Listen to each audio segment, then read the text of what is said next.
shortly after Aki's preview episode. Thanks for calling Hell, Deal with the Devil Department. Hey, it's Fleric again. I kind of got myself into a bind. Could I speak with Satan?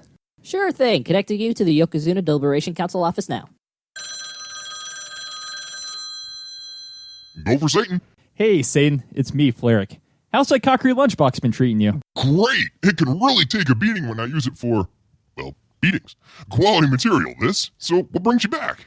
Well, I went crazy again during the last podcast and picked someone to win the U show, not because they're good, but because they would make a cool story. And this time I picked someone really bad. Who? Endo? You should know he's awful by now, despite how perfect his face is and his sensual Shiko. God, he's gorgeous. I mean, hell, he's gorgeous. No, worse. I picked Guedo. Oh, that's bad. Yeah, I'm screwed. Think you can help me out? What you did with Cockery this year is perfect. Do you think you could do the same with Guedo? At least the June U show. Normally, I wouldn't do something so drastic, but if you lose again, you'll be tied with Mac for the most losses. And we just can't have that. Okay, I know what you need to do. If you want Guedo to do well, you need to fly to Japan and tell him you really enjoy his brand of sumo. That's it? That's a lot of travel, but if that's all it takes, I'll do it. Thanks, Satan. Hello, Guedo. Nice to meet you. Huh? Who are you, and how did you get in here? Doesn't matter. I just wanted to let you know that I really enjoy your brand of sumo. For real. Thank you. I really needed that. Say, do you want to stay for lunch? I'd love to. What are you having? Oh, just some chanko nabe and this tasty American beer. It's called Busch Light. Wait a second. Busch Light? No!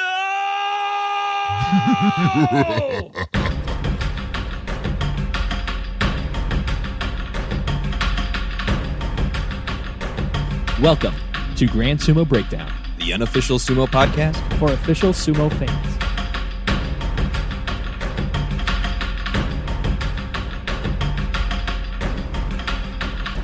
Welcome to Grand Sumo Breakdown. This is Ryan. This is Jake. This is Fleric. and this is Mac. And we have a little bit of business we need to conduct to start off this episode. We had a first in our prediction series. We had a two-way tie for last place. So Mac has picked up his fourth last place, and Jake has picked up his first last place finish. We don't have to talk about that. Yay. Yeah, so let's it's move on not to so the bad. good news, where Fleric and I tied for first place in the prediction series, and we can't have that. There must be a winner. So You mean only you be two one. are finally joining the 2 wins circle?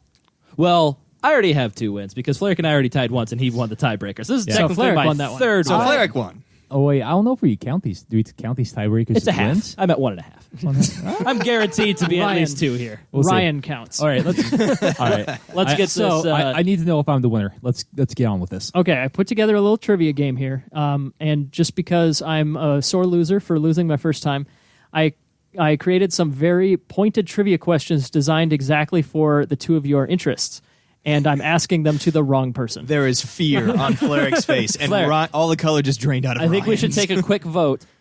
Jake, as the last place loser, has to call the winner Yokozuna. As we don't know who the Yokozuna is yet, should he call us both Yokozuna? I'm not during doing this? anything until we finish this. Also, Mac will have to do that too, Wait, why? because you also lost. It's true. All right, here we go. First question is for Fleric. Okay. Name a team in the NFL's AFC South. Wait. The Dolphins. No! He got it! No, the Dolphins are in the AFC East. Jacksonville didn't get Jaguars, Tennessee Titans, Houston Texans, Indianapolis Colts are in the South. So that's what I was going for. Questions that the other person can answer in an instant. And now Ryan, you understand why. to take the lead, name any League of Legends player. Cloud9. That is a team. Incorrect. Day 9. No. Fleric, name any of them. There's Bjergsen. There's Sneaky. There's Jensen. All right, Fleric, can you name a Katy Perry song? Oh, come on, man. Yeah, I would imagine he should be Eye able of to. the Tiger. Da, da, da, da. That would be Survivor and was probably written before she was born. Oh. I know what he was I going know what song for. he's I know talking what about. he's Yes, talking yes. about, But yes. Eye of the Tiger, no. Okay, Ryan, what is the difference between an ale and a lager? Hops? Oh, man. He was straining for that one. Oh, Flair, can you enlighten us? One thing. I believe mostly it's the yeast. Yes, that's correct. And the hops, right? All technically, beer has there- hops. There is technically a thing called IPL, which is like Indian Pale Lager. But no. He did not get the question You're- right. no, you didn't get So, it right. because the predictable thing happened, put down Wikipedia, Ryan. I just got my raisin hand ready. Okay. So that's Yes, right. These last Flair. 3 questions are going to be whoever gets 2 questions right. We're going to have a buzz in, but I am going to finish reading the question either way. But these are sumo related, so hopefully you guys can actually get them. First question is, what was the most used Kimurite this basho? Ryan, Oshidashi. got it. Next question. Over under 75 of the above, meaning Oshidashi. Ryan. What? So over or under 75 Oshidashis in this Were basho. performed for the basho. Of Oshidashis. Okay. Yeah. Flair was Yes. confused. I'll let him answer first. Over or under? This, I assume, including all divisions. This is Clarifying this is question. just matches in Makuuchi. Under. Wrong. Over. That doesn't count. No, you don't get it. There were 83 Oshidashis. Okay, so last question. If I Ryan guess gets this, if Ryan gets it or nobody gets it, or Then if Flair Ryan has gets a it or chance. Flair guesses wrong, then it's over and Ryan Right. wins. But if Flair gets it, I don't know what we'll do. All right, so which were there more of in this basho? Yori Tayoshi or Tsukiyo Toshi? ooh, that Let's was give Flair a close. chance. Yep. Yori Tayoshi. I was going Wrong. to say Sukiyo Toshi. That was correct. There were, and that one I picked because that's not very, that wasn't super common. There were a ton of Tsukiyo Toshis Oh in yeah, this no, one. I noted that. I as well. noted that in this one. There were a lot of the Suki ones for whatever reason. Yeah, so that's a thrust down, so not necessarily okay, a. Flarik. It's It's kind of okay. almost a sloppy move because it's not like an actual belt toss or anything like that. It's just kind of like hitting each other and one of you falls over. Okay, so Jake, for the first time I'm sad ever now. on this podcast, what's my name? Your name is Yokozuna Ryan. Ooh, it feels so good. I want to hear it again. Mac, what's my name? I don't know, Ryan. You also lost. lost. None of this. Fine. Yokozuna Ryan. Oh, that feels so good. Now we can move on to what actually happened in the Akibasho, where we had Hakuho get a Zensho Yusho for the 41st career Yusho for Hakuho. He set a couple of records during this. Obviously, 41 Yushos, breaking the record, his own record for most Yushos. Which he already had by like 8. Yeah, because 32 for Taiho Yep. is the next closest. And that was his 14th Zensho Yusho. Flarik might not be joining us Bring it for in. a little while. Come here, He is come here, quite man. distraught. It's okay. Why And don't it we- is crying in the arms of okay. Mac. It's We could call him okay. Ozeki Flarik, It's or maybe okay. like Komusubi Flarik. He doesn't Next deserve the time. respect. Next You're right. time. Yeah, Hakuho. We You're called still this a out. winner in my book. We called this out in a previous episode, but he has more Zensho Yushos than there are active wrestlers with total Yushos. Yes. So I think that total was like 12 or something Yeah, I like think that. so. And he's now got 14 Yushos where he didn't lose a single match. And he also notched his 800th career win as a Yokozuna as he clinched the 41st Yusho. He also has 1,000+ wins in the Makuuchi division, where second place for most wins in Makuuchi division is longtime Ozeki Kaio with 879. So he's just He shattered. he's just Wayne Gretzkying all of these records, just putting them out of reach for anybody ever. He doesn't even care anymore. He's just like making it so his name stays in the books as long as possible. Yeah, exactly. It's working.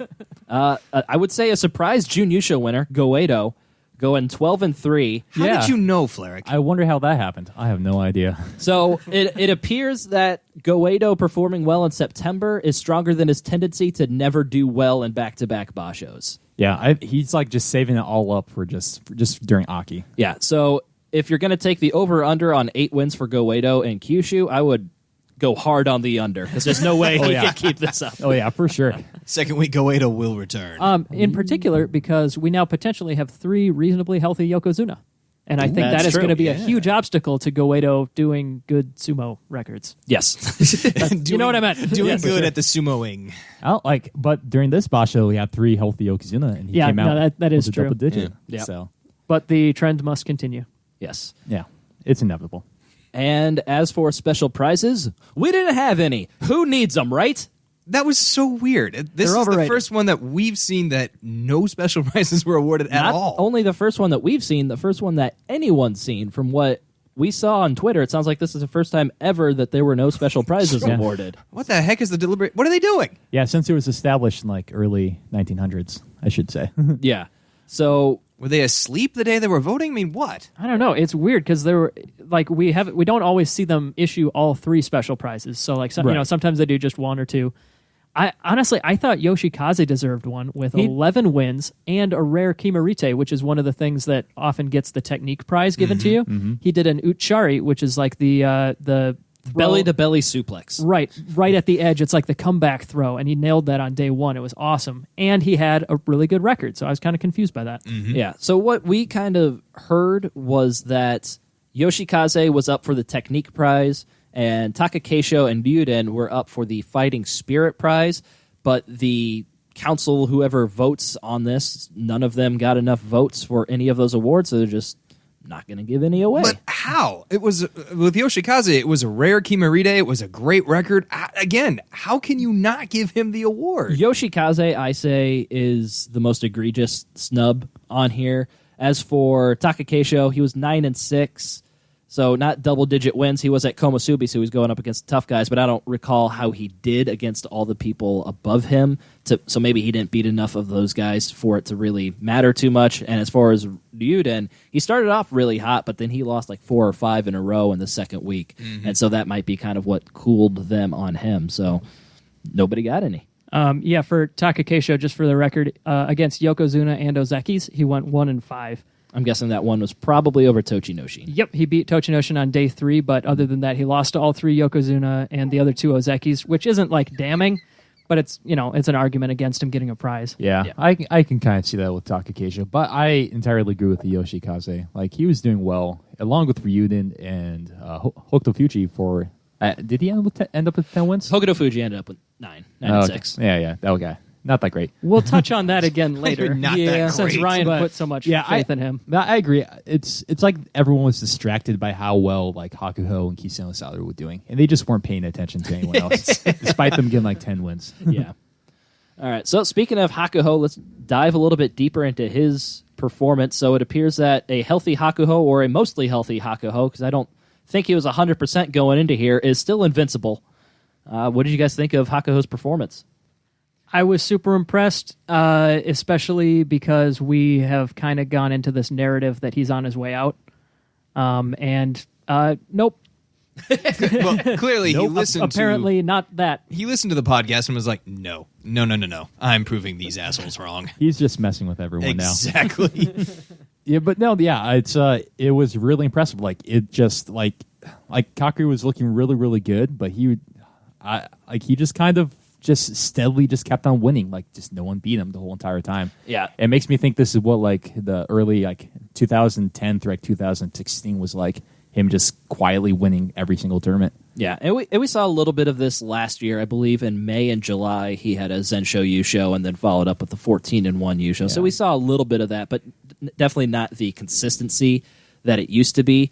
I remember I was doing a little bit of research the other day, yesterday, and there was a stretch of 51 straight Bashos where he had a double-digit winning record, which is 8.5 years, and I think only one of those was a 10-5, and that was like the only one for at least 6 years where he didn't either get the Yusho or the June Yusho.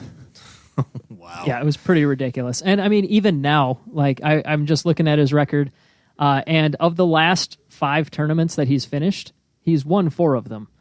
It was just in May. Really? Yeah, so I mean, like he's like, I'm not in good enough shape to completely trounce the entire field, so I quit. Yeah, I would. The asterisk, the kind of the benefit of being a Yokozuna, you can kind of pick and choose your Yushos, especially after winning 41 of them. You don't really have pressure for that. So if you're not feeling like 100%, like maybe Kisei probably didn't feel 100%, and like the Ozeki probably don't feel 100% all the time. So he can say, I'm just going to sit this one out. So I only go into the ones I want to win. I do want to break down a stretch of matches that I thought were particularly Hakuho.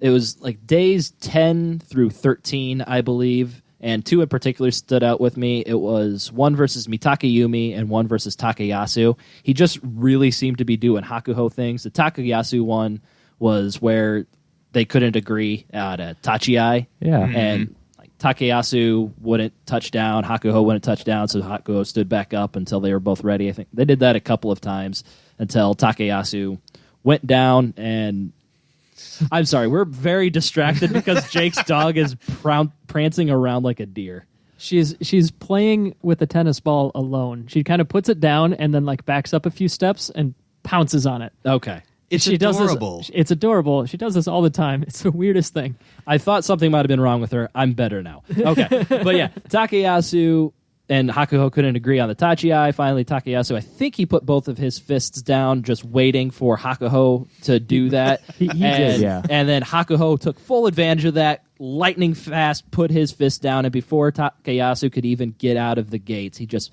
smashed him in the face with the forearm and knocked him right on his ass. No fight or anything. Nope. Yeah, I will say from my perspective, I think Hakuho was kind of charging before both their fists were kind of down. So I feel like there was, my opinion, there was probably a model on that match, but the Gyoji didn't call it. And Hakuho rightfully just charged forward, not playing to the whistle, as they say. Yep. But I'll agree, it was lightning fast. Yeah, my interpretation of that one is I've noticed this trend where the higher ranking wrestler, especially when we get to like the Yokozunas, they let the other guy put their fists down first. Mm-hmm. And that's almost every single match. The higher ranking guy will be the one who like decides when they go. And for this one, Takayasu just decided that's not going to happen. I'm just going to wait, and it's going to be on Hakuho to put his fist down first.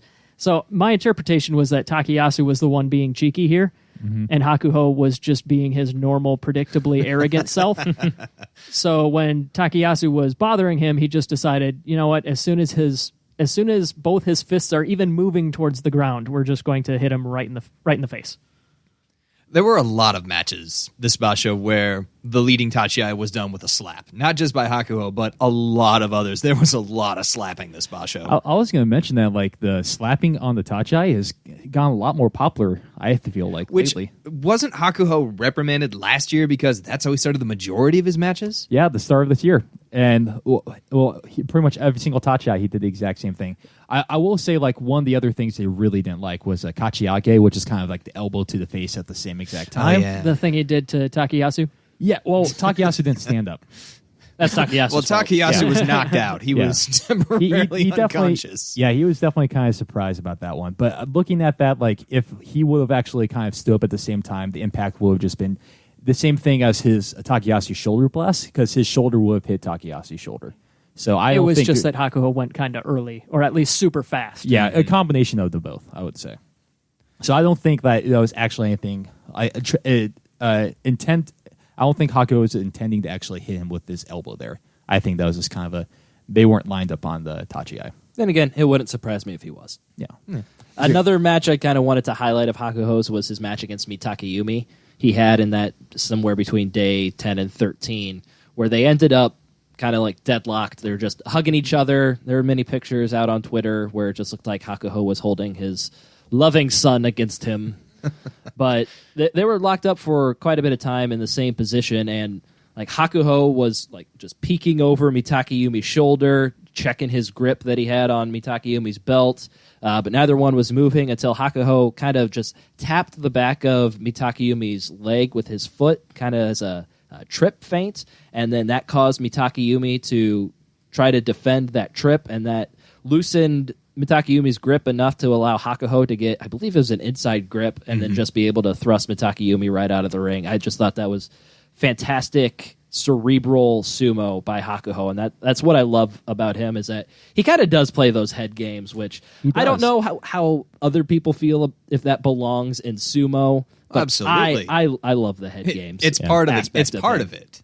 I don't know. I think sumo should just be two people hitting at each other, and the strongest one wins every single time. So you're not a fan of the head games? No, I'm just kidding. I love I was the head about to games. say, wait a minute. So you mean the initial stare down, you're not a fan of that when both of them are just staring at each other, just getting in a comfortable position, and then one of them stands back up when they maybe just see something a little bit off in the other guy's eye? No, I actually love that. I actually have. I think it's cool. I have a cool quote that kind of talks about this with Hakuho. It says, "This is like his stablemate," and he's talking about Hakuho and saying, "Standing against the Dai Yokozuna can be mentally immensely challenging. He defeats you before the Tachi-Ai."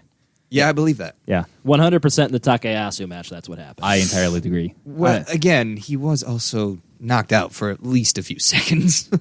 Yeah, but Takayasu had that match lost. What match are we talking about now? I was talking about Takayasu versus Hakuho. Okay. Hakuho had that match won before the Tachi-ai. I know. I was just trying to segue back to the Mitaki Yumi. Oh, I gotcha. No, that was a fantastic match, and Yeah. just I think that's the one that I'm always going to think of when I think of a Hakuho match, and just kind of the peak Hakuho that I can think of, really. I Yeah. think the pair of those matches really defined Hakuho pretty well. Yeah, along with the rest, like he always starts. I feel like every Basho he starts with just 3 or 4 matches where it's over in a second. Like either the person comes at him real quick and he just shoves them off to the side, or he just charges forward and knocks them out. But his first 3, 4, 5 matches always end in a flash. But They are also against lower ranking guys at well, the beginning. Yeah, yes, exactly. But maybe, possibly, an even bigger story than the Hakuho Zensho Yusho was Kisei no Sato coming back and getting 10 wins, which half of us at this table really didn't think were going to happen. So You just have to believe. I didn't really believe at all, really, until he got the 10th win. I really thought I thought he was going to slow down a lot more than he did once he got up against the higher ranks. And I mean, he did start racking up the losses as we expected him to, but I really was not expecting 10 wins out of Kisei no Sato. So this is really an encouraging sign that we might have 3 Yokozuna for at least a little while longer. I entirely agree. He was definitely shaky at times, but Definitely. he was able to kind of pull through and get to 10 wins. And so I'm just super happy for him, because I know this means a lot for him, and I know a lot of people like him. So I'm just really happy it happened. I did note that at least the matches that I was watching seemed to show him favoring his left arm, which, I mean, I'm sure that's something that he's doing consciously, and we don't have a ton of history watching him, so we don't know for sure that, you know, he used to use his left arm all the time, but there were definitely some matches where you could see him favoring one side. Yeah, and I think that's kind of one of his challenges he has going forward. I think it was Day 12 versus Mitaki Yumi. There was a time where he had a great left-hand grip on the Mawashi, and he tried to go ahead and throw him, and he just could not throw Mitaki Yumi at all. Yeah, he didn't have any strength to do it. Yeah. Exactly. I'm guessing if this was pre-injury Kisei no Sato, the match would have been over right there. So I think he still favors going to the left-hand side, but he's still not used to having the power that he currently has, opposed to what he used to have. So I think if he really wants to continue doing well, he has to probably change his how he does sumo, or his brand of sumo, if you would. What do you guys think about Kisei no Sato going forward? Do you think now that there is a full basho of his matches post-injury, people might be able to study up, kind of learn the tendencies and attack those? Do you think he'll be able to continue putting out 10-win performances, or do you think he might slide back and maybe this is a little bit too much to hope for him to be able to do in the future? I'm thinking he can keep it up. I think this was kind of a wake-up call, not just for the other Rikishi, but also for him, saying that, okay, he can still put up double-digit wins. I think moving forward that, yes, I think the other wrestlers are going to analyze his brand of sumo and say, okay, he is favoring one side. We can attack him over here and maybe take him out, but I think he will also pay attention to that as well. And like Flarek said, adapt his style. So I think moving forward, yeah, we'll see more of that. Yeah, I think he's over his hardest part, which is taking a long time off sumo, waiting to heal, and then he has to kind of get back into conditioning for sumo. And so I think his ramp up, he took I think Nagoya off. He took a lot off, but Yeah. So, It took a lot of. but the point I wanted to say is he proved that he's now in good good enough to get double digit wins now and there. So if he just kind of keeps on with his sumo routine, and he just kind of I don't think them learning how he does sumo will kind of affect him much, because he has some of the most matches in Makuuchi. They have a lot of tape on how he does sumo, and they can't beat him still. So I think if he's in condition, I think he's going to keep on winning, as long as he can stay healthy. Yes. That's the big. That'll be the biggest diff. Moving on to the last Ozeki. Started off really promising for Kakuryu. Started off with 10 straight wins, but I believe Kakuryu is a Yokozuna, Ryan. did I say Ozeki? You said Ozeki. All right, sorry. Yes. I'm sorry. I believe he's a Yokozuna, Ryan. Thank you. Yeah, sorry. Yokozuna Kakuryu started off really strong, knocked off 10 straight wins to begin the Basho, but then followed that up with 5 straight losses. Was that to all the Ozeki and Yokozuna? I'm bringing it up right now. Yeah, you're right. I remember looking that one up. Yeah, that's correct. Okay, so once he got up to the upper echelon guys, it just seemed like he lost something. Yeah. I have no idea what happened. It's like I mean, he this gave is your up. guy, Fleric, so you gotta answer for him. You got lunch boxes. You got keychains. Well, he just had a misstep. He'll be back and filling those The lunch Kakaryu boxes. hype train will ride again, you said? Yeah, I have no idea. It looked like he just kind of.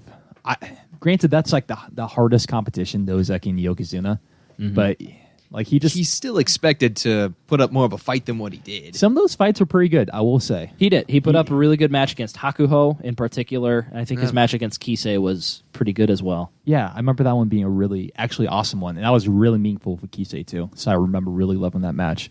But it's I think they were good matches, but there were definitely some blowouts. I think those are the ones people are remembering. Yeah. And the fact that he just kind of lost every single match after kind of winning.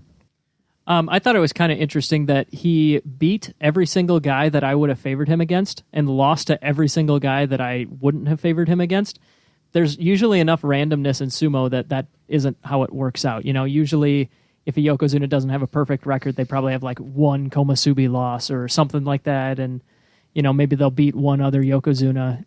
There's enough randomness that it's kind of it's kind of weird that everything played out exactly how the odds in my head would have said they would, Mm-hmm. And I mean, he did lose to the 5 most difficult competitors, but it's really weird to see that happen exactly how it would have made sense to. I find it interesting that you consider Yokozuna Kakuryu as an underdog to like Goeido and injured Tochinoshin Takayasu. Tochinoshin maybe, but like I don't know. I think I do think that I would have put him at maybe at 50-50 with those guys, but I still kind of feel like the Ozeki are doing better right now. Certainly post Basho, that's easy to say, but We're not too far off from 2 straight Kakuryu Yusho wins earlier this year. yeah, I don't know. To me, those seemed like more of a fluke than him doing poorly. All right, Jake and Fleric gonna Yeah, show down later. We should probably switch seats so I don't have to sit next to him. Yeah. All right, and speaking of Tochinoshin, he did get his Kachikoshi. He is no Thank longer goodness. Yes, he is no longer so happy for Kadoban. He will be Ozeki for at least 2 more Bashos, and he didn't just beat the little guys. He did have a win over a Yokozuna. He did have a win over Ozeki Takayasu. And so he proved that he can still go up against the big guys even if with his injured toe. And I think the most impressive one out of all of the matches was his match against Kakuryu, which I think is the one Absolutely. that started Kakuryu's downfall. I think so too. Yeah. He just got thrown so hard. Kakuryu went right into Tochinoshin's favorite grip. I don't know. Yeah, he tried to do belt sumo against Tochinoshin. Yeah, allowed Tochinoshin to get the grip. Tochinoshin's like, okay. Picked him up and just escorted him out of the ring. Yeah, pretty much. Yeah. Only the 3rd time that Tochinoshin has beaten him out of 25 matches. Oh, wow, really? Yeah, so I mean, he had a better record against Kakuryu than he did against Hakuho, because I remember when he got. You remember he was like 0-25 against Hakuho before his Ozeki run. Mm-hmm. Yeah, so that I mean, he was still like by the records that was a big surprise, but geez, that was an awesome lift. Yeah, it was pretty good. So I was very, very happy to see him. Yeah, it looked like he got healthier in the second week. Yeah, it really did. It seemed like his sumo was better. He didn't always get his preferred grip. A lot of people were able to keep him away from that, but he showed he had skills to combat To that. pay the bills. Sure. I know particularly against Takayasu on day 15, like Takayasu was just trying to go for a grip on Tochinoshin's Mawashi. Tochinoshin just kind of blocked the grip and then just pushed him out. Tochinoshin didn't get a grip on Takayasu's Mawashi at all, but still going up against a high-level Ozeki and not getting his favorite kind of sumo, it's very promising for him going forward. I would say, yeah. Like, he's definitely putting forth Ozeki level of sumo. And it's even one, like, he's kind of, I think he definitely got, like, more. He definitely got healthier in the second week, but he's doing some good brands of sumo. When did he get his forehead cut open? That was pretty early. That was wasn't it? early. He looked a little shaky, Hang on. especially those were his shakiest times. A couple of days after he got his forehead busted open, and he had to get a couple of stitches Yeah, like the second quarter or so of the Basho, like around there. yeah, somewhere in there. Day 4. Day 4, yeah, that one. I noticed that that the against? That was against Tamawashi. Of course it was against Tamawashi. That dastardly fiend injuring everyone. Yes. I remember Yeah. he beat Tamawashi this time. But he had to get 6 stitches above his brow. Yeah. And Tamawashi was not able to implement his strategy from last Basho where he just breaks everyone's arm in half. No Kotonaga Yeah. for you, Yes. sir. Yeah, I think we can successfully say that Tamawashi did not claim any more victims this Basho. We will keep an eye out in Kyushu. He will surely be very angry. He was not able to add anybody to his body count this time. But moving on to an Ozeki hopeful, Mitakayumi did not deliver the goods this one time. hurt. This one really hurt. But it might not. The Ozeki run might not be over for him. He only went 9-6 this time. I think the Deliberation Council was looking for 11 wins with a couple of high-profile ones. Yeah, that would have been the benchmark to get it. And I'm pretty sure Mitakayumi beat Kisei no Sato. I think, but he did drop a couple to some lower-ranked guys that he shouldn't be Yeah, dropping. I think them that was to. the big no, thing. Kisano Sato won that match. Okay. Did he beat any Ozeki or Yokozuna? I'm bringing up Mitaki right now. Mitakayumi beat Takayasu. Okay, Takayasu. There we go. He beat Tochinoshin on day 5 as well. Okay. So he beat 2 of the Ozeki, but like we said, he lost to a couple of lower ranked guys. He only got 9 wins. It's not going to be good enough for the Ozeki promotion this time. I just wanted to point out one of those losses was to Ikioi, one of only 3 wins for Ikioi. So that one in particular looks bad for him. And he did get pancaked against Kaisei. Yeah. Yeah, that one actually didn't turn out to be so bad of a loss because Kaisei was in pretty good form here. But at the time, it definitely seemed like that should not have happened. No. Yeah. So Yeah, I think he has a terrible record against Kaisei too. I'm He seeing does. 1-5. So like the one time he beat Kaisei was last Basho when he got a Yusho. Yep. So I love that Kaisei is still kicking his butt. yeah. I don't so much, but yeah. But yeah, so Mitakayumi started this Basho off really strong. I think he started off 7-0, and then he lost 6 straight and then won his final 2 matches. Like I said, not enough to get Ozeki promotion, but the run might not be over. He still has the Yusho that he won in Nagoya with 13 wins, 2 special prizes with that one. 2 special prizes, and then he got 9 wins this time, which is good for 22 wins. So maybe if he gets 11 or more in Kyushu, that might be good enough for the 3 straight good performances. It's tough to say because I think famously Baruto was kind of passed on Ozeki promotion because at 9 he had a kind of a 9-6 right in the middle, and so but there have been many other people with like 9-6s and 8 wins that actually kind of continued. Goedo for one, I know. I was going to say there's a good old query. This is a credit to Tsubame from the sumo forums, but guys who had 8 and 7 in the middle of the Ozeki runs. I'm just going to pick the ones kind of from the last couple of decades. There was Yokozuna Asahio. There's Yokozuna Wajima, Yokozuna Akebono, and Ozeki Goedo. So, fun fact, there's only one Ozeki on that list. And there seems to be kind of a trend of what's going on with those guys. So you're saying if Mitakayumi... No, this is Gets about Goedo. Well, I'm just saying, if you're saying if Mitakayumi gets like 13 wins, gets a promotion to Ozeki, he's going to be future Yokozuna Mitakayumi. Yes, if he does as well, but it'll probably be well before Goedo. I'm sure he's going to become Yokozuna and then immediately retire after that. Or he could follow in Goedo's footsteps and become the butt of all of our jokes despite not deserving it whatsoever. Ooh. No, he just passes I the like torch. Mitakayumi just a little bit more than that, though. Yeah, Mitakayumi will be the Ozeki that's just getting 9 and 8 wins every Basho instead of Continually, flipping back and forth continually. Kadoban and double-digit wins. Yeah, sure. I will say all the people who had the 8 and 7 in the middle, they followed up with a 11 or 13 win Basho. It was either a Jin Yusho or a Yusho. So if it's still technically possible, but he has to really bring it in Kyushu. And seeing him this Basho, I don't know. Yeah, it's second week Mitakayumi. It's Yeah. a real thing. Except when all the good guys are out. Well, to put it in perspective, though, he's only been doing this professionally for 3.5 years. He's only 25 years old.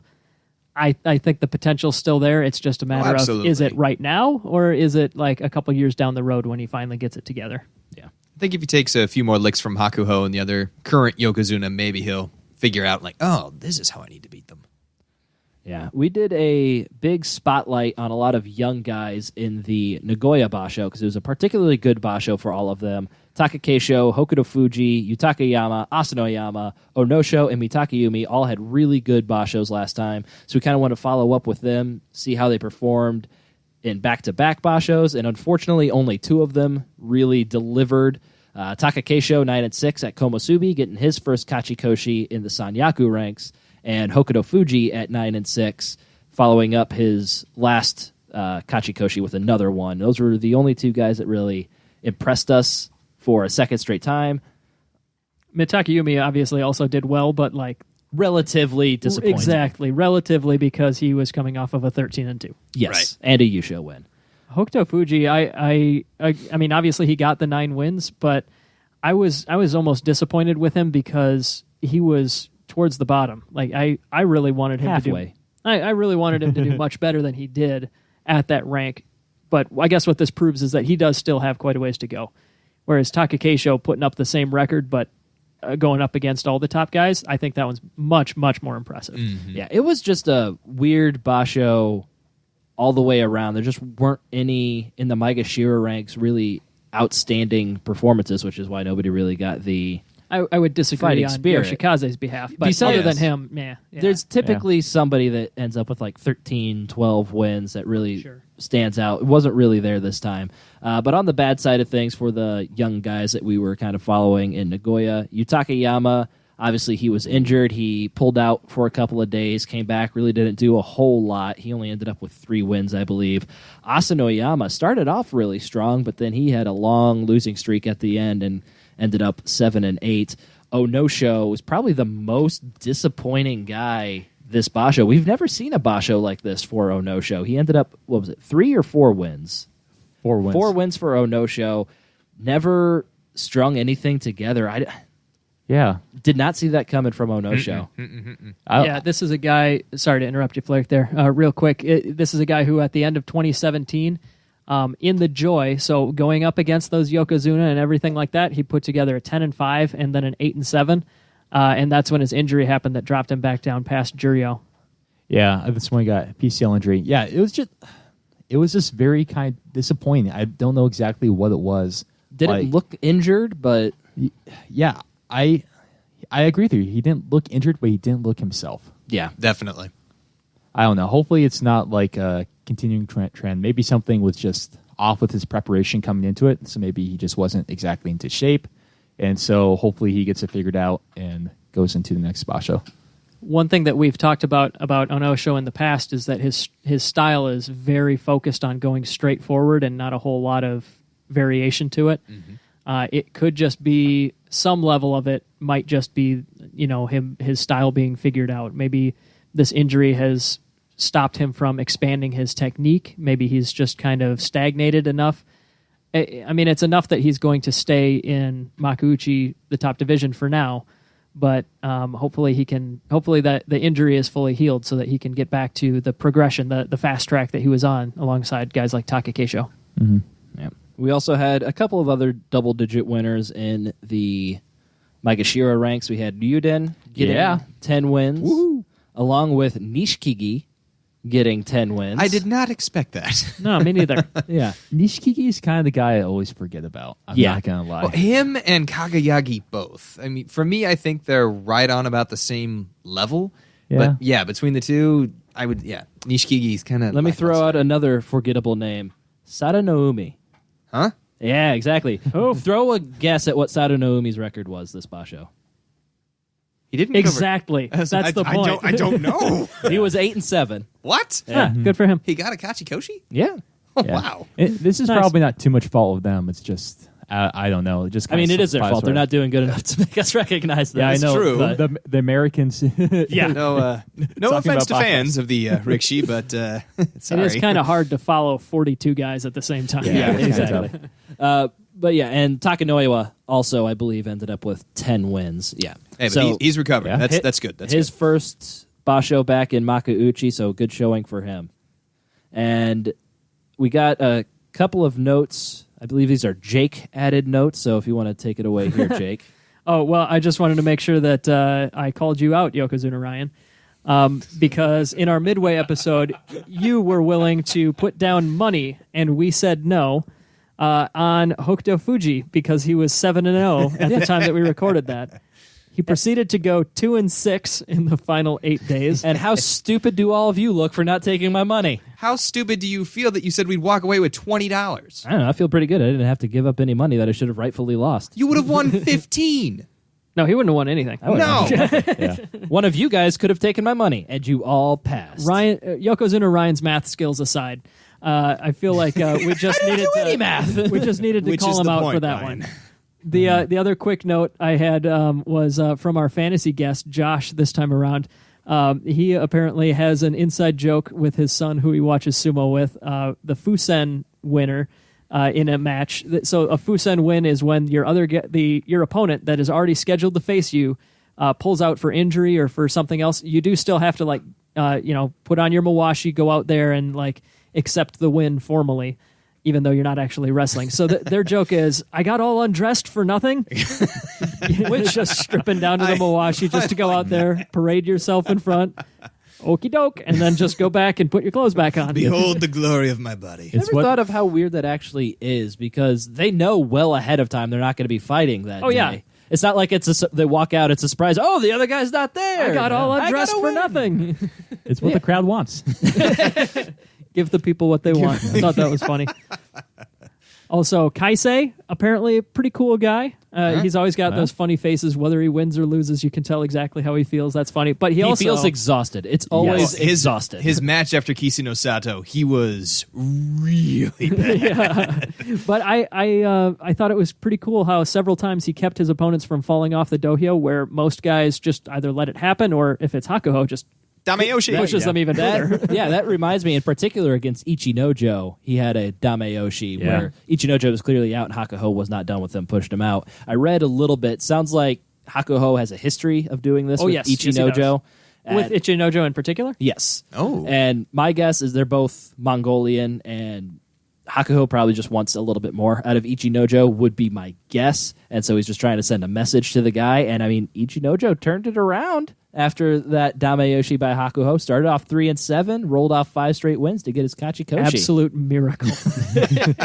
I mean, he was going up against a lot lesser competition, too. Still. Yeah. I thought you'd be ecstatic, though, Jake. I was, because in the Midway, I remember you guys made fun of me for calling out Good Day Ichinojo as Because one of it the was guys that still impressed me. ridiculous at the time. The wins that he had were very good sumo, and in the second half against competition that wasn't like the absolute best in the entire world, he was able to show that a little bit more. But he does. Bad Day Ichinojo still shows up, because that's that's the guy that gives up right when he gets close to the edge rather than risk falling off. Mm-hmm. But I don't know.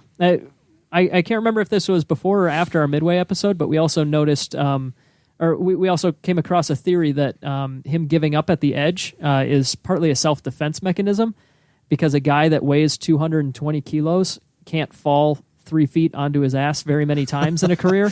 Or prevention for manslaughter charges for landing on the people That's around true the too. dohyo. Yeah, at least the first 2 rows on whichever Yes. side Yeah. he falls off of will The have some Shimpan is symptoms. just staring up going, no, no, no, no, no. I'm pretty sure they signed a waiver or something like that. Have a splash zone. Oh, Ichinojo's wrestling today. Get out the other waivers. Yeah. Why is this in Well. red? Don't worry about it. I could see that some legitimacy to that claim that he just kind of gives up on the edge. Yeah, like sumo is definitely like the cliche of like it's a marathon, not a sprint. You have to kind of to not get injured for a very long time is the definition of a successful career. Yeah. and so and that's- getting those 8 and 7s at Sekiwake is amazing. yeah. Especially because a few of those he may have had a chance to turn around if he was willing to take those risks, but he still managed those 8 wins. So it is saying something to do that well. Exactly. All right, let's move on to some of the lower divisions. In Juryo, we had a couple of former Makuuchi Rikshi facing off in a playoff. Tokushoryu beat Daiamami in a playoff. They were both 11-4. And Enho finished at 9-6 in his second stint in Juryo. Woohoo! Technically, the Juryo Junyu show, if that was a thing. If only it was a thing. It's not a thing? It's not a thing. But No. to- What? They don't to award us- it as an official award. No. Yeah. But it means something to us. He is the Juryo Junyu show in our hearts. Indeed. But that was there was a lot of parity in Juryo this time. There were only 2 double-digit Kachikoshis, and they were both Tokushoryu and Daiamami, the guys that were 11-4. I believe we would expect to see both of those guys up in Makuuchi in the next Basho. Yeah, I think it says a lot. No, not Tokushoryu, because he was all the way down at Juryo 11. Yeah. 11, yep. Yeah, I think it says a lot when the kind of second place people had 9 and 6. Yeah, So in like the first place were like I think 11-4. 11-4. Yeah, so there's definitely like a lot of people beating everyone, and it's kind of tough to say like maybe everyone is playing bad, but I like to think that everyone's kind of along the same level, and so I think that's kind of cool. Yeah, that's generally the trend in Juryo too, because if you are good enough to get like 12, 13 wins or something like that in Juryo, you don't stay in Juryo for very long. Yeah, exactly. And if you get like 1 or 2 wins in Juryo, if that's the caliber of wrestler you are, you go back down. So Juryo, we've seen a lot of parity, a lot of really close records in that. Pretty much everybody who finished had at least like 5 or 6 wins. Yeah. And on the last day, Fleric and I were getting pretty giddy about the potential for a 5-way playoff in Juryo. It could have potentially been 5 guys at 10-5. Unfortunately, I think 4 out of those 5 guys did not play along with our dream scenario as we stayed up late in the night. I think all the people who were supposed to lose won, and all the people who were supposed to win lost. Yes. So unfortunately, we didn't get to see that, but we did get to watch a night full of Juryo matches, so some guys we typically don't get to see, so that was fun, and then I kicked him out of my house because I was really tired. And Hakuho already had it locked up, so there's no reason to watch it live. Yeah, for sure. But yeah, I just want to just say and talk about Enho a little bit. That guy is just a joy to watch. I know. yeah. I think we've definitely kind of had a spotlight on him, and I know that there have been some of his matches showing up on some highlight videos throughout this whole entire Basho. I absolutely just love watching him, and I hope he continues to do exactly this kind of sumo and win. Yeah, you guys kind of made fun of me a little bit when I admit I exaggerated, but I said I do think that he is one of the top pound-for-pound talents. If everybody was facing guys the exact same size as him, or as themselves, then Enho would be one of the absolute top guys. I think he's just so talented and creative. He uses his speed properly, and he's got a great understanding of leverage on guys that are much larger than him. Definitely. Yeah, I'm very excited to see how he improves. Yeah, and I mean, Juryo, you face, it's not like there's a Sanyaku rank in Juryo where if you're lower down in the Bansuke, you're not going to be facing these guys. So it's not like he's going to be facing completely different people as he rises in the Bansuke and Juryo. It should be a lot of the same faces. So hopefully he can put together a lot of similar performances, and hopefully sometime in 2018 we'll see him in Makuuchi. We can only hope. But hopefully he learns a bag of tricks from Hakuho. Yes. And not too many Henkas like Ishiura. Last thing on Enho that I had was Ishiura is going down to Juryo, Enho's moving up within Juryo. Are they part of the same stable, though? Yep. They are. Yep. Are they They're both both in Hakuho. I realized that mid-sentence that they're both Hakuho's stable, but that would playoff. be playoff. Playoffs. But I really want to see those two in a match because I'm Yes. sure that somebody will go flying and there will be all sorts of crazy scrambles. Ishiura's going to Henka. That's all that's going to happen. Ishiura's going to It's going Henka. to start off with a double And Henka. Enho's Yeah. going to fly. All right, and now we're going to send things over to Fleric at the Arawashi desk. Oh, he definitely came in there with a plan, a lot of heart, and like he went out there and like at the end of the day, the one who does the best sumo is going to get a Kachikoshi, and he did exactly that, and he got himself a Kachikoshi. He did get himself a Kachikoshi, so we will be saying hello to Arawashi back into the Makuuchi division after a one Basho stint in Juryo. Unfortunately, we cannot say the same thing for Aminishiki. I believe he ended up 7-8, 6-9, somewhere around there. Yeah, it was around 7 and 8, and it was around 7 and 8. He actually had a really good chance to get a winning record going into it, but he unfortunately just kind of lost at the last 3 games or maybe the last 4 bouts. Okay, and he just couldn't pull it through. I'm not entirely surprised. Yeah, he needed 2 wins, and he only got 1, and it's from day 12 on. All right, So and it's a shame. Yep. Another note: Gagamaru, former Makuuchi Rikishi, likely to drop down into Makushita. He is a Georgian Rikishi, and he has been a Sekitori since Kyushu in 2009. And he said he'd think about what he'd do after talking with his Oyakata. Obviously, dropping to Makushita from Juryo is a very big lifestyle change. So not everybody necessarily wants to go back to doing that after He's not gonna dropping get out of paid Makushta. anymore. Yeah. So he is only 31, despite looking like he's about 60. he's only 31. He's 31 years old. Wow. But he's, Sorry, Gagamaru fans. yeah, but I mean, with this kind of a lifestyle, yeah, that's got to wear on you. So it may be time for him to retire. I was going to say 31. That's fighting back from Makushita at age 31 is a tough task. Yeah. But yeah, like I said, like it was, or like you said, he's been a Sekitori since 2009. Mm-hmm. He's been up all the way up into Sanyaki at one point in time. He's had a great career. Yeah. So if he does call it quits, he had a good career.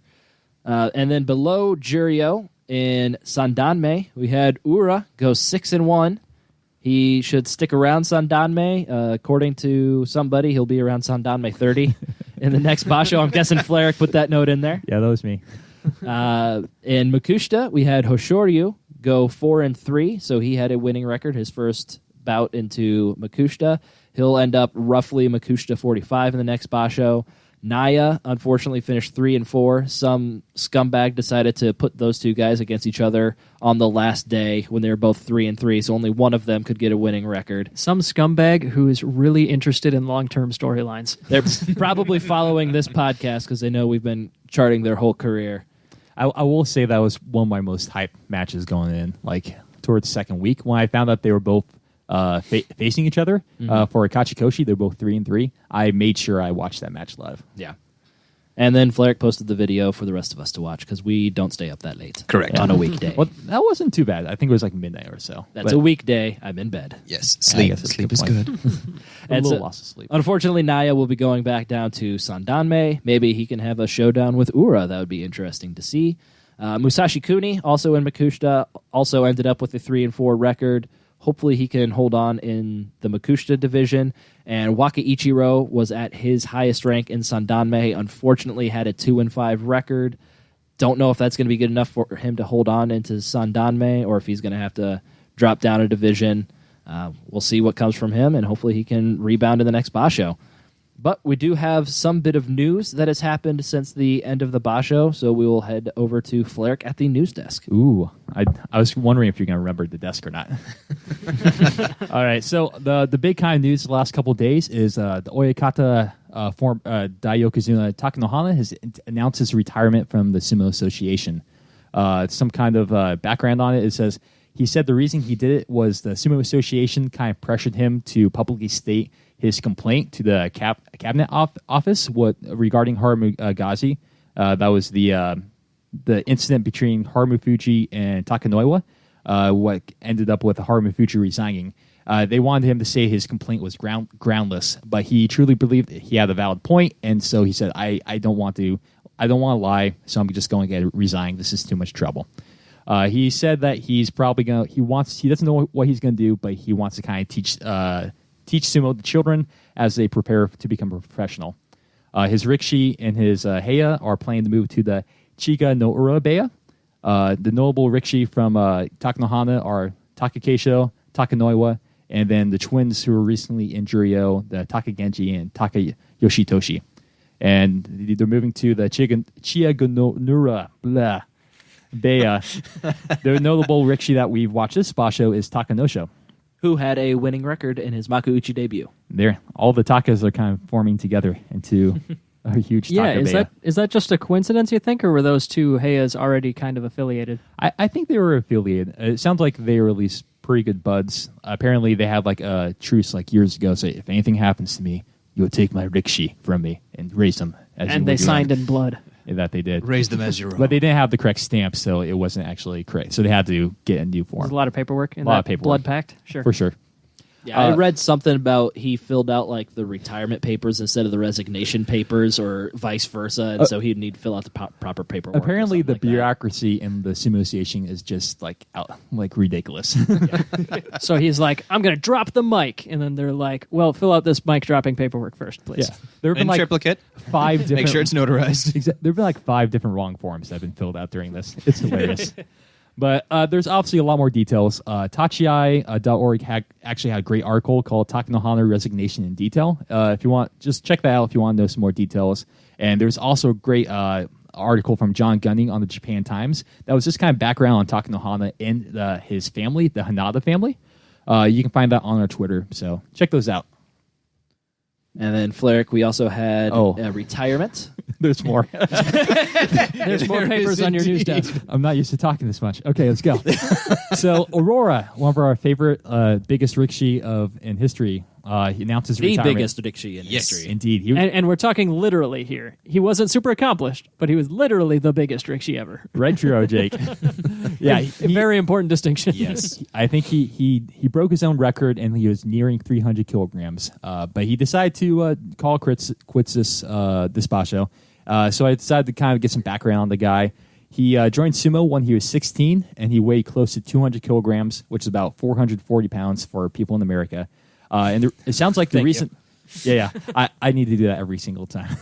Thank you, sir. And it sounds like the reason he joined sumo is actually because he wanted to get some health care and exercise when he was living in Russia, because he had some health issues, such as diabetes and some kind of metabolic disorder, which kind of made him put on so much weight in the beginning. So he competed for 18 whole years in sumo. He reached Makushita 9 times during that time. And his favorite moment was during Aki 2001. He has, I beat then Jonidan scrawny kid Hakuho by Abisetaoshi. Abisetaoshi. Nice. Thank Nailed you. it. He described him that he was very thin, but his eyes were shining. And I was wondering how the slender kid had so much power.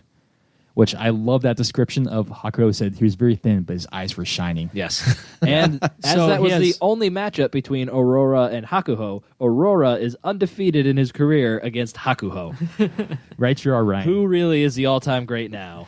Yeah, who is the biggest rikishi? That is the question. Oh, there you go. Literally and all figuratively. Had it all together. Yeah. Good job, boss.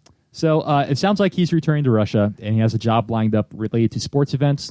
So I wish him the best of luck. I hope that new job does not require him to move around as much, because it is painful to see him move.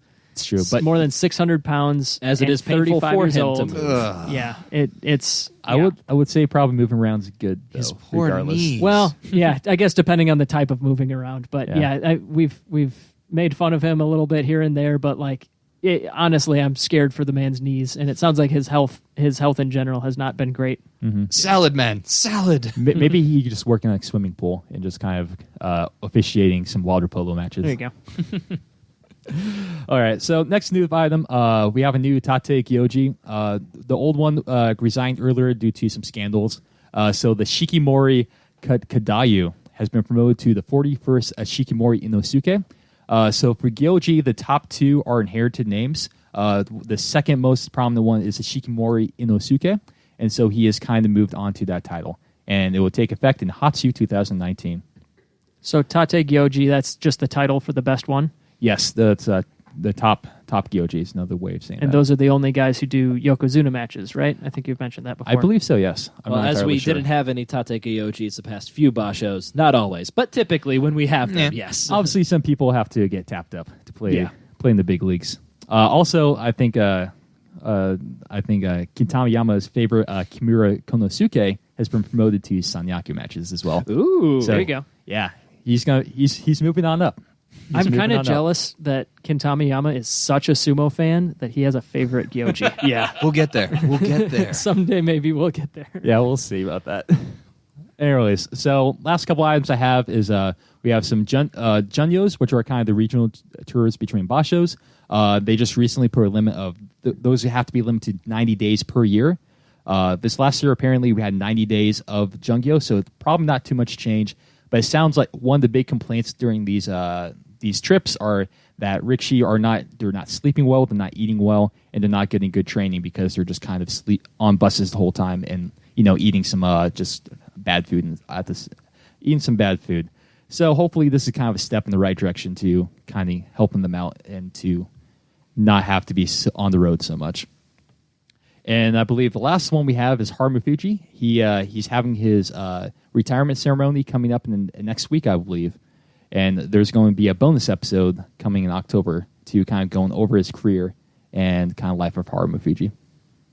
All right, and so with that, we're going to take a quick break. We'll be back with Bonsuke predictions, the prediction series results and punishments, and all the rest that goes with it.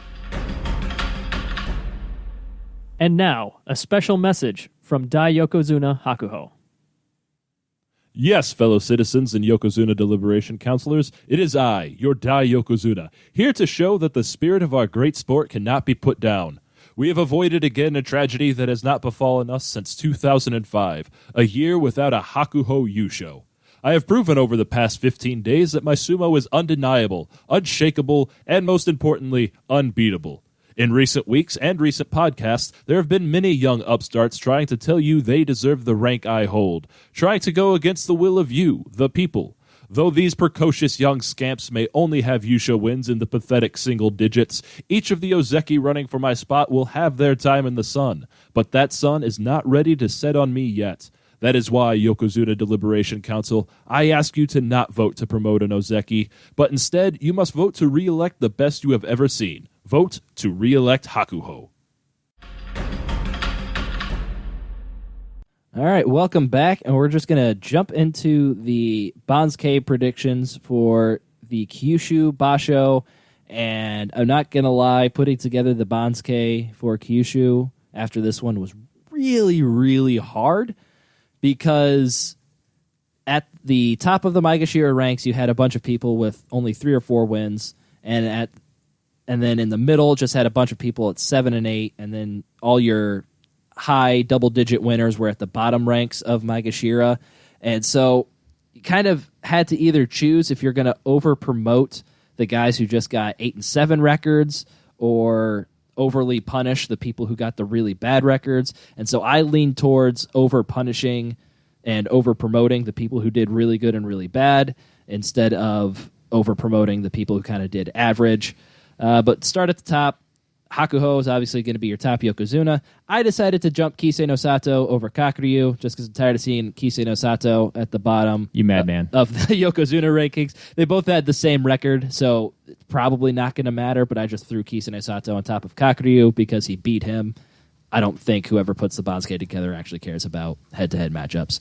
Ozeki, you're going to have Goeido, Takayasu, and something that I learned, you're going to have Tochinoshin as Ozeki 2 West, because you have 3 Yokozuna, and so the third Yokozuna is going to take up the east spot, and so if you have a third Ozeki, they need to be in the west spot. Fascinating. Huh. I had assumed when Tochinoshin was promoted, like they had him as 2 West, and I always knew that East was the more prestigious thing, so I thought he's a Shin Ozeki, so they're just going to put him in the West for the first Basho. Maybe that's just what they do. Yeah. And then he was Kadoban, so they're like, well, they're not going to promote him to East because he had a losing record.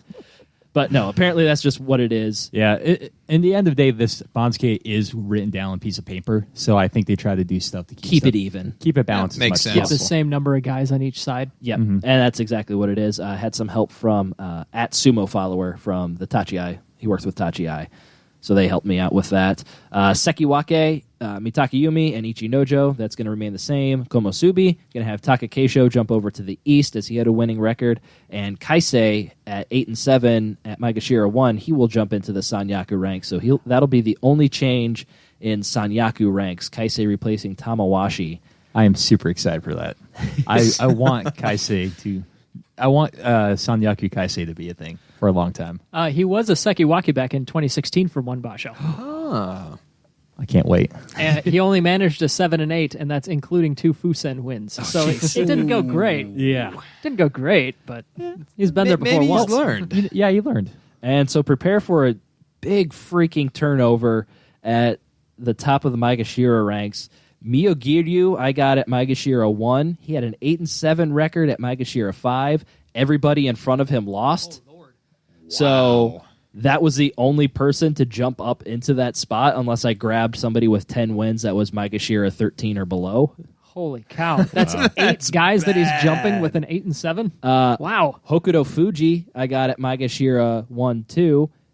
At Maegashira 1 West, because he had a 9 and 6 record at Maegashira 9. There were only a couple of 8 and 7s in front of him, I believe, or maybe not even. Tochiozan's the only I was other gonna one. say, Yeah, Tochiozan Tochiozan. on the And I got Tochiozan at Maegashira 2 East, so right behind Hokuto Fuji. But since Hokuto Fuji had that extra win, I gave him a little extra bump. And then at Maegashira 2 West, jumping over the likes of Sada no Omi and Oki no Omi, I got Nishikigi going up there because he got the double-digit wins. The other From two, 12. What The oth- happened? happened in Aki, man? The other two only got 8 and 7s, and like I said, I didn't want to over-promote guys that did average. I wanted to over-promote the guys that actually did really well. So who knows if this is actually how it's going to turn out. But then I have Ryuden at Maegashira 3 and Yeah. Takanoiwa at Maegashira 3 West. Holy crap. Wow. That's going to be a fun joy, if true. And then in an effort to kind of stymie some of these gigantic jumps, I only had Shodai dropping down to Maegashira 4. He only had a 6 and 9, so not terrible. Chiyo Tairyu, probably should have dropped him down a little bit more. I have him at Maegashira 5. He had 5 and 10, so he probably should have dropped further. And then Abi. Tamawashi, I had him landing at Maegashira 6. But yeah, guys like Yutaka Yama, I have down at Maegashira 11. Chio Nokuni down to 12. He only had 3 or 4 wins. Endo down to 14. He only had 3 wins. I got Onosho next to him at 14 with only 4 wins. So this is the Bansuke I feel least confident that I've made. I think this is going to be fascinating if this is something that you want to do every time. I think this is going to be a fascinating case study in what this actually means. Yeah. So when that Basho or when that Bansuke comes out, it's going to be really interesting to see how it compares. Yeah, because my previous two, I've actually compared, and they've looked fairly decent. Like, the biggest misses were only off by, like, 2 ranks. Yeah. This one, I could feel like I could easily miss somebody by, like, 5 to 6 ranks. Yeah, it's like all the previous ones were like doing, basic algebra, and then they like jumped us into like differential equations. or Yeah, something. exactly. And I haven't done that since college, and I don't plan on ever doing that again in my life. Differential equations, that is. Not Bansuke's. We're going to keep it on. Yeah. And then just real quick, who I have dropping out down to Juryo, Kyoku Taisei. He unfortunately was injured. He only ended up with, how many? You get 1 or 2? He got 1 win, 6 losses, and 8 absences. Yeah, and that was at Maegashira 11, so that'll drop him down to Juryo. This one's the one I feel worst about. Chiyomaru was 6 and 9 at Maegashira 14. I could see him holding on at Maegashira 16, but I really wanted Yago to get into Makuuchi, so I promoted him. And I see how it Chiyomaru is. was the next on the cutting block. And then at Maegashira 16, Kodayuki and Ishiura both had losing records, so I both have them dropping down and taking their places. I got Dayamami. Max saying a few prayers for Chiyomaru. Chili cheese and curly fries bring you Chiyomaru a Yusho prize. We'll get there. But I got Dayamami jumping up to Maegashira 13. He was 11 and 4 at around Maegashira 3 or Juryo 3 or 4, I believe. Juryo 4. And then Arawashi, I got him Maegashira 15, 8 and 7 at Juryo 1. Meisei, he had either 9 or 8 wins. 9 wins at Juryo 2. Yep, I got him up to Maegashira 15, and then Yago I got at Maegashira 16 with 8 wins at Juryo 2. So that is a quick look, maybe not so quick look, at the There's a thoroughly detailed, exhaustive look. for our predicted Bansuke. Had a lot of fun discussing this with some people on Twitter, so we'll see how it turns out. I'm very curious about this one, but we'll move on to the segment that I'm going to enjoy the most because I won it. Actually, Mac, who won this? Well, technically, both you and Fleric did, but Yeah. Yokozuna Ryan won. Yeah, the just get it trivia over round. with. I'm sorry, I couldn't quite hear that. Mac's a little too far away from me. sorry. Jake, Sorry. who won? Oh, damn it. I thought you were going to make him say it again. No. Yokozuna Ryan. That's right, Yokozuna Ryan won. And that means both Mac and Jake, who only managed 1 measly tiny little point in the prediction series, they are both co-losers, and they have a co-punishment, which, I mean, it's not a surprise for Mac. He does punishments even when he isn't a loser. Yo, So real quick, I'm going to jump in here. I want to go before Matt because I don't want to follow what I'm sure is a masterpiece that he's written because he's so I had experienced. fun. You must have I- read my I mind, had because I was so going to much tell you fun to go with first, this. because we know Mac is going to win. No, I'm doing this because I want to, not because you told me. All right, so Oh my our God, punishment... How many pages? just you wait. So our punishment for this time was having to write a Dr. Seuss style short story highlighting what led you to your humiliating defeat in the prediction series. Luckily, we got 2 this time. So, Oh, boy. Jake, without any further ado, Dr. Seuss away. All right, here we go. So a story that led to my humiliation. By Jake. By Jake. In a basement somewhere, a few Midwestern sorts decided to chat about interesting sports. There's cricket, one says. There's darts and badminton. But there's something new with which I've been smitten. So sumo they watched, and they cheered, and they hooted. They started a podcast. It's not bad, it's reputed. An amazing adventure of laughs, love, and tears, growing in friendship and sharing in beers. Some fun competition, a wager most clever, was added as well to this silly endeavor. Make picks at the start, loser does something dumb. Max lost 3, and this one, but claims they were fun. Right you are. There were songs and bad rhymes and high praise for Bush Light. Being called Yokozuna filled my heart with delight. Good times were had as the bashos went by. I won twice with no losses, so I felt pretty fly. But all good things must end, a wise man once said, as September's basho reared back its head. A stomping, a drubbing, a whomping and clubbing. My picks were so bad I need tissues and hugging. My ego is bruised and shall never recover, so I'll throw out this sport and take aim at another. I've been beaten and shamed, and I've learned what a smack is, but I'm only a fourth of the loser that Mac is. I like it. I feel good. That was great. I only took 2 swings at you in that. It's okay. It's all right. Oh, dear. Okay. All right, and so I hope everybody has set aside the next 30 to 45 minutes as Mac breaks out his magnum opus. Or something. Yes. That's my This other is magnum titled- opus. How sad I am. I am sad. I am sad. Sad I am. How sad I am. How sad I am. With my predictions, how sad I am. Did I pick the Yusho King? The one who stood tallest in the ring? Kisino Sato, I said, without a thing. But Yokozuna's skill he did not bring. How sad I am. How sad I am. With my predictions, how sad I am. Did I have the runner-up, the winner of the second place cup? Kakuryu was my easy yup. But in week 2, he gave it all up. How sad I am. How sad I am. With my predictions, how sad I am. What about a golden star? A rickshaw Yokozuna wouldn't mar. Ikioi I chose to set the bar, but his performance was dreadful by far. How sad I am. How sad I am. With my prediction, how sad I am. What about a special prize? One whose talent could not disguise. Mitake Yumi I thought to no surprise, but elder vote did that hope demise. How sad I am. How sad I am. With my prediction, how sad I am. Surely I chose the loser, right? The wrestler whose skills did not excite. For that poor Kaisei I chose to blight, but he proved my thinking was not too bright. How sad Oh, my God.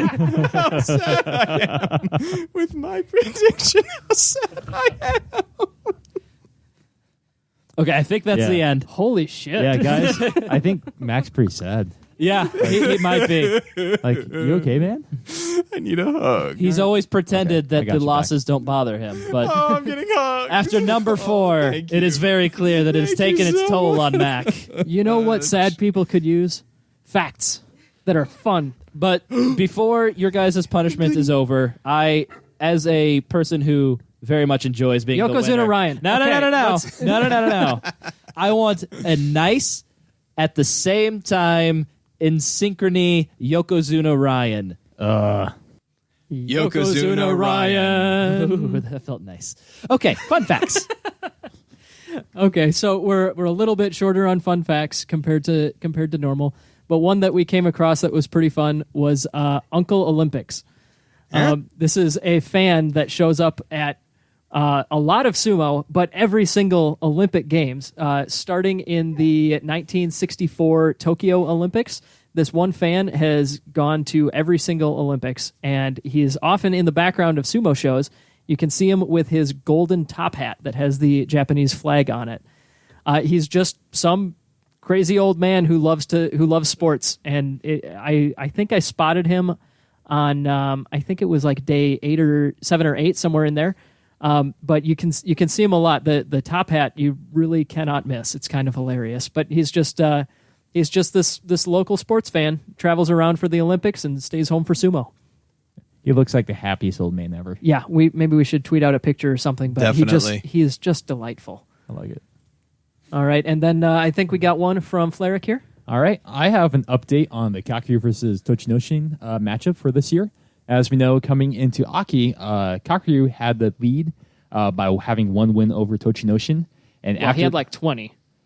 In their careers, you mean? no, I'm talking about in the year. Oh, okay. Most wins in a year. Yeah, you're entirely right. Yeah, but this In year, their early career, Kakuryu dominated that. yeah, it's not. We're not talking about match up one against the other. We're talking about the most wins in the Basho. Okay, I'm and sorry. coming into the Basho, Kakuryu had one more win than Tochinoshin. And after this Basho, if you can do some math, you can see that they're tied at 51. Oh, wow. So it's going to be interesting Kyushu for the non-awarded prize of most wins in a year. So it's going to be cool.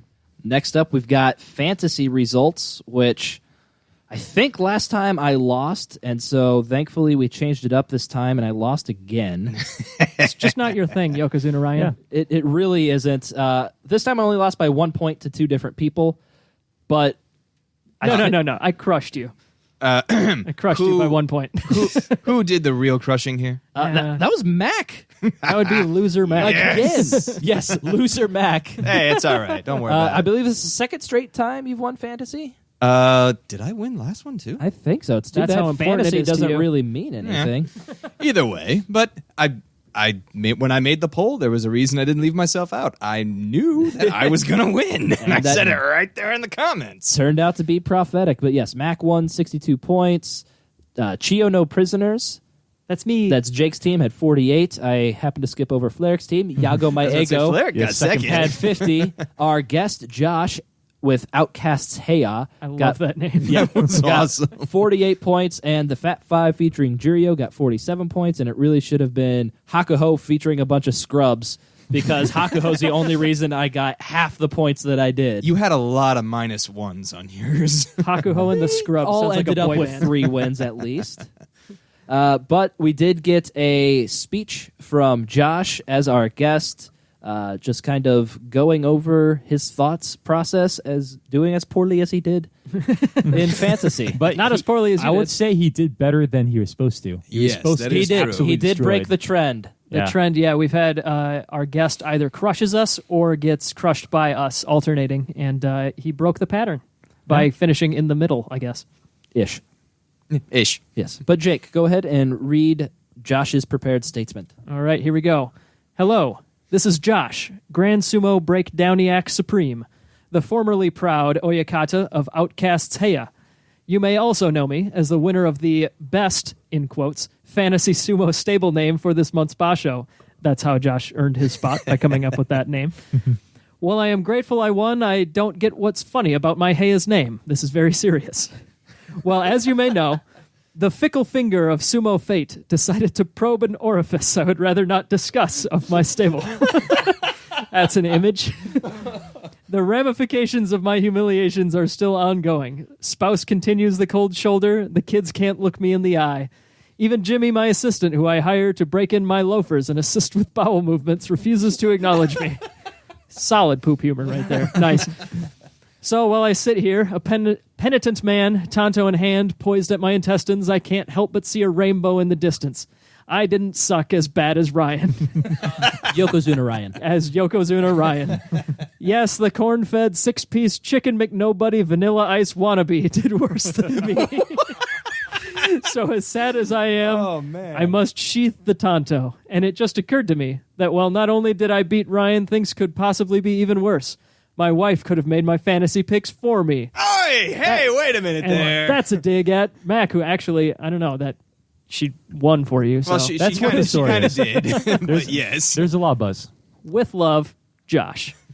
Also from Josh, we are supposed to call out his son, Thurston. Behave yourself at college, young man. Don't have too much fun. All right, Josh, it was good to have you around, and if you have our number and email address, lose them. I think we are going to cut off all communications with you. I think everybody here at the table agrees. Specifically because of that fickle finger image.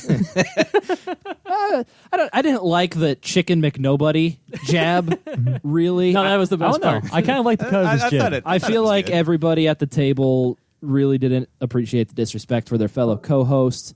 Let's take a vote. Like, did people mind at all? So you've been blocked on Twitter, Hey, Josh. no We one blocked voted. your Gmail. Don't bother. Don't call us. We'll call you. Except we won't. I'll call him. That was pretty funny. I was about to say, hang on, that was good.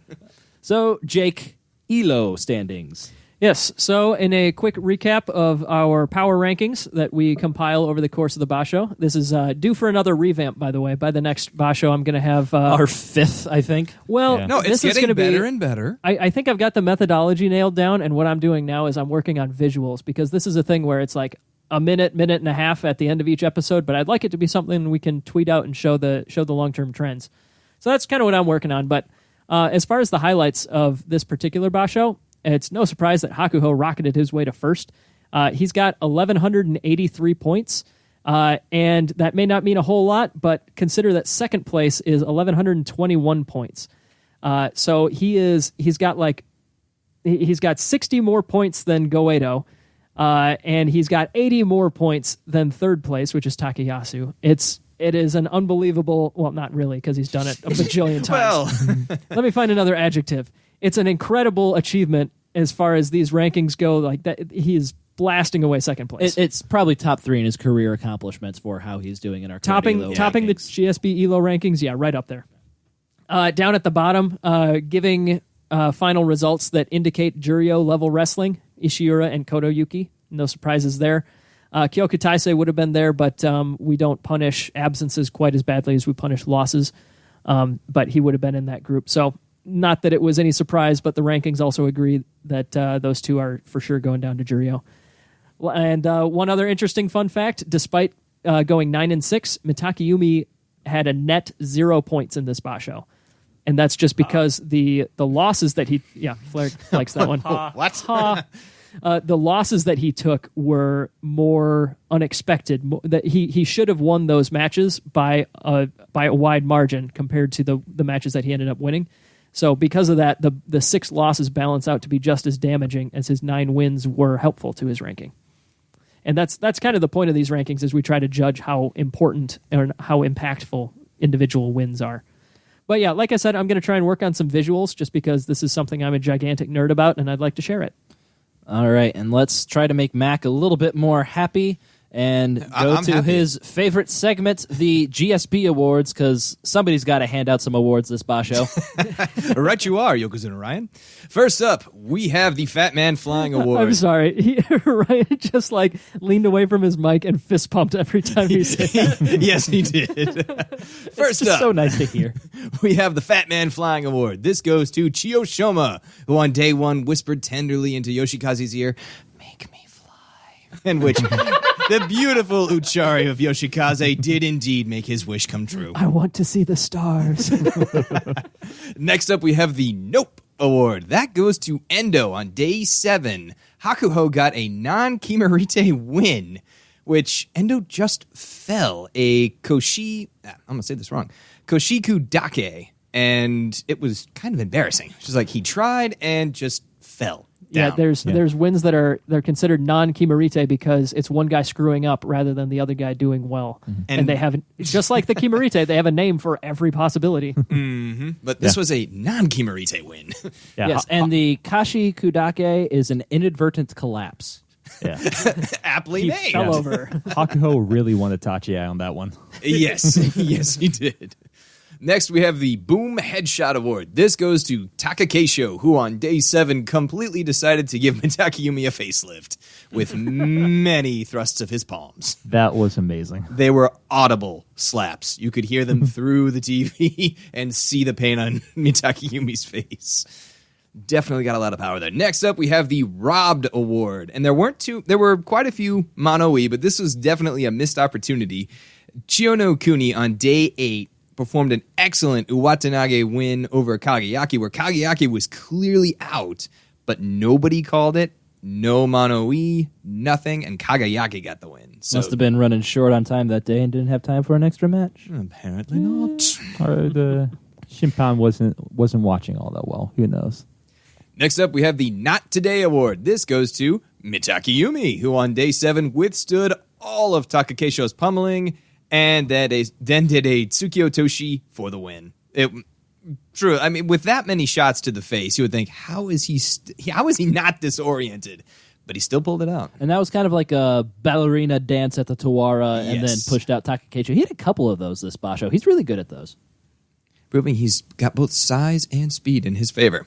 Next up, we have the Not So Fast Award. This goes to Takayasu, who incurred the wrath of Hakuho for trying to be too cheeky, and Hakuho rewarded him with a TKO slap. Ironically, it happened because Hakuho was way too fast. Yes. No. Clearly, the yeah, light that's what went we're out of saying. Takayasu's eyes. That's what we're saying, though. Takayasu is not so fast. No, definitely not. And last up, we've got the No Pain, No Gain Award. This goes to Tochinoshin, whose toe was injured for the entire Basho, and then on day 4 gets his brow cut by Tamawashi, had to have 6 stitches, and still managed to pull out a Kachikoshi to maintain his Ozeki status. Definitely worthy of that award. Mm-hmm. And last up, we have the Match of the Basho, which goes to Day 9, Mitakayumi versus Hakuho. That was incredible. I love that match. I love matches where Hakuho just kind of takes a break and just kind of looks around and says, I'm a boss. I don't care. I'm still going to beat you. Yeah. Peeks over Mitakayumi's shoulder, checks out his grip, see how he's doing, and then that whole leg feint thing to go into the finish of the match. Yeah, that's my favorite match just for the cerebralness of Hakuho there. Yeah, it shows that there's significant level gaps, and Mitakayumi is clearly improving, but not on the same level. Because like Hakuho just clearly outthought and had Mitakayumi. He had the next move figured out that entire match. Mm-hmm. There was some stalling there, but he clearly kept the initiative. I don't think I've ever seen a stall in a Hakuho match that Hakuho did not end up winning. Mm-hmm. Then again, there's very few matches I've seen of Hakuho where he ends up losing, period. But we also saw a lot of emotion from Mitakayumi as he was walking back to the dressing room. He wanted that. He wanted that so bad. But like Jake said, that skill gap is just a little too wide for him to breach right now. And he even had the good angle, too. Yeah. Like he had his body weight facing Hakuho, and Hakuho was at a little bit of an angle, so he wasn't directly facing Mitakayumi. So if they were two wrestlers at the exact same skill level, Mitakayumi definitely would have won the majority of those matches. You know, like he had the advantageous position, but yeah, the skill gap, the ring IQ, the awareness of Hakuho to pull that feint and to know exactly where everyone's feet were. Even though it was a clear stomping by Hakuho, you could say, it was still, I think it was the match of the Basho because of so many different levels of interest about it. Mm-hmm. All right, and so we're going to just move on and get everybody's favorite moment of the Basho. Let's start with loser Jake. Thank you, Yokozuna Ryan. My favorite was the aforementioned Yoshikaze Chiyoshima match where Yoshikaze decided that Chiyoshima needed to visit his friends in the upper deck. It was a Basho with a lot of fun moments, but that one, just to start it off, it was like, oh yeah, sumo's freaking awesome. And Yoshikaze can sumo. Exactly. I think my favorite moment was kind of twofold on day 14. Tochinoshin got his Kachikoshi in a match against Shodai. That also gave Shodai his Makekoshi, which gave me a point in the prediction series. So that made me double happy, but mostly for the Tochinoshin Kachikoshi. Sure. There you go. My favorite moment had to be Koedo clinching his Jun Yusho and Kisei getting his 10 wins. That is 2 moments. Pick one. I'm going to pick 3 because my third one was on day 15 and staying up with my buddy Ryan and watching Jurio live. Aw, buddy. That was a good time. That was a good time. Yeah. And for me, it was Tochinoshin lifting Kakuryu straight out of the ring and just escorting him to the straw bales and just getting nope. Why Kakuryu still went in and tried to do belt techniques against Tochinoshin is still beyond me, but Tochinoshin still showing that power and going, okay, if you want to, okay. All right, and before we wrap this thing up, before the Basho started, we asked for some bold predictions on Twitter, and so we did have some people that called some things that came to fruition, so we just want to give them a quick shout-out. So, at L4Vigueur, it's French, so I don't know if I said that properly. Probably not. I think it's MacGyver. Yes, L4 MacGyver. They called for the Hakuho Zensho Yusho, and obviously that came to be, so good job on you, L4 Vigueur. I messaged them on Twitter as well, just because I wanted to see if we could have any assistance pronouncing their name. But the reply said, I call this for every Basho. it's a pretty safe bet. But you got to give credit where credit's due. Yeah. Yeah. So we'll keep an eye out for that next time we ask for bold predictions, and maybe not award them if it happens again. No, it was still a pretty good one. We didn't call it.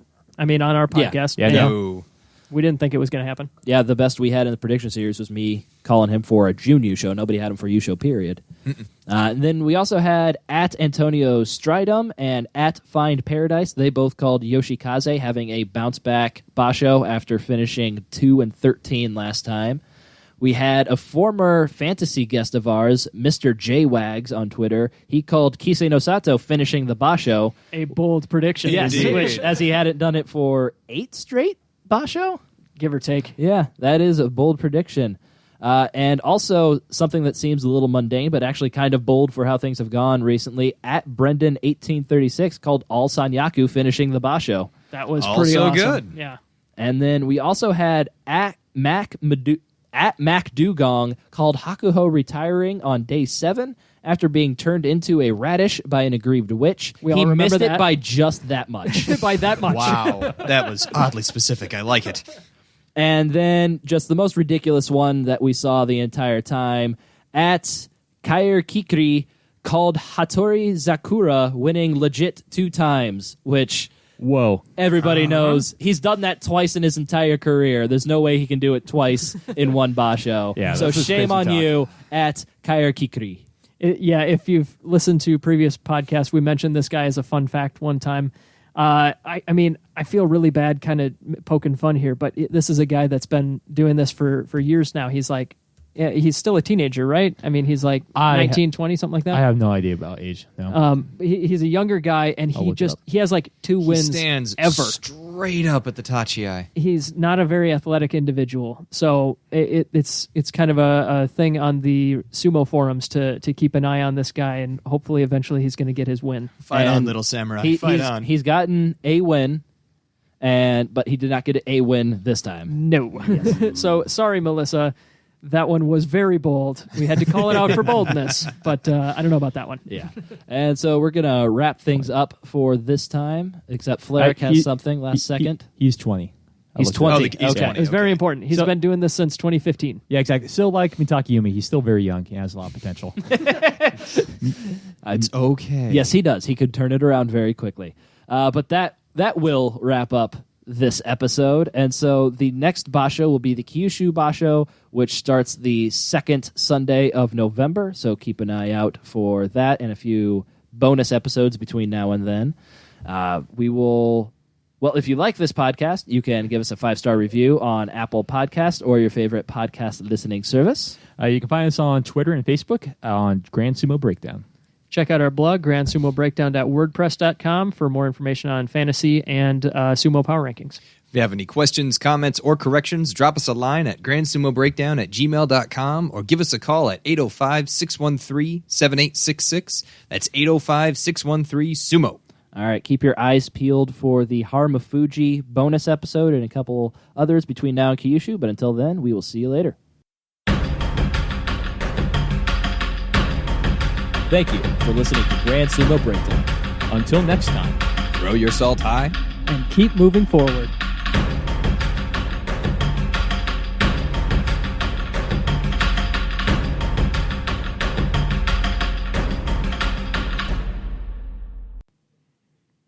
Shortly after Aki's preview episode. Thanks for calling Hell Deal with the Devil Department. Hey, it's Flair again. I don't know what happened Goofy's answering for hell. Okay. Well, gosh, fellers. Holy shit. That's like really good. Yeah. Okay, thank you. No, none of that. Oh my God. We will never get anywhere. Well, I know what I'm going to be doing. It was also like uncomfortably accurate. Yeah.